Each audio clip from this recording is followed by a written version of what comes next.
સુરતમાં અસામાજિક તત્વોનો ત્રાસ દિવસે ને દિવસે વધી રહ્યો છે, પરંતુ રાજ્ય સરકાર પણ કટિબદ્ધ છે આવા અસામાજિક તત્વોને ડામવા માટે।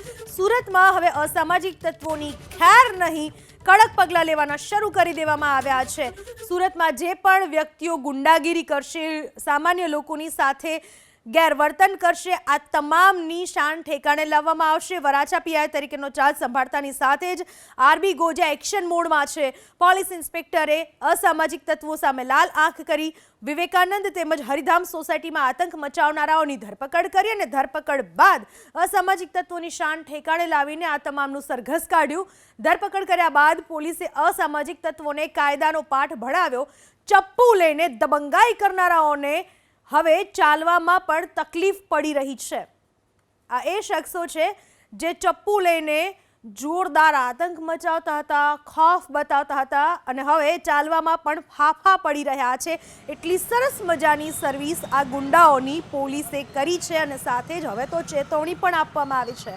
ત્યાં સુધી કે ગૃહ રાજ્યમંત્રી હર્ષ સંઘવીએ પણ કહ્યું છે કે જો હવે ગુંડાગીરી કરી અસામાજિક તત્વો બેફામ બન્યા તો કાર્યવાહી તો થશે જ, સરઘસ તો નીકળશે જ અને હાડકાં પણ ખોખરા થશે જ, એમાં કોઈ બેમત નથી। આ પ્રકારની ચેતવણી ગૃહ રાજ્યમંત્રી હર્ષ સંઘવીએ પણ અસામાજિક તત્વોને આપી છે।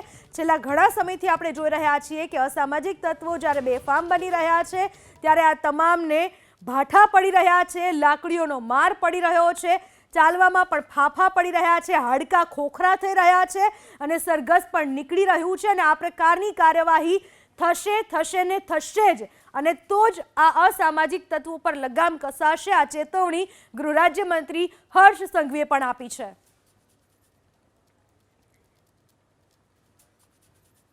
આપણે આપેલો દંડો એને જ્યાં જરૂર પડે ત્યાં છૂટથી વાપરવો જ જોઈએ અને હું આ જાહેર મંચથી ખૂબ જવાબદારીથી કહું છું,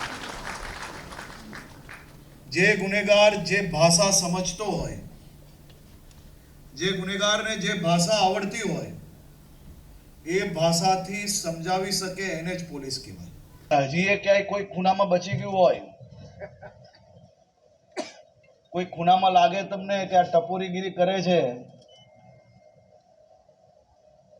ઘરે ને ઓફિસમાં બેસવાની બદલે રોડ પર પલાઠી મારીને કોઈ ઢીંગા મસ્તી કરતું હોય તો એને બી તમે પોલીસના વરઘોડામાં જરૂરથી નજરે પડશે, એટલી હું આપને ખાતરી આપું છું। અને વરઘોડા એ સારા નીકળે છે, ચાલવાની તો તકલીફ પડવી જ જોઈએ ભાઈ।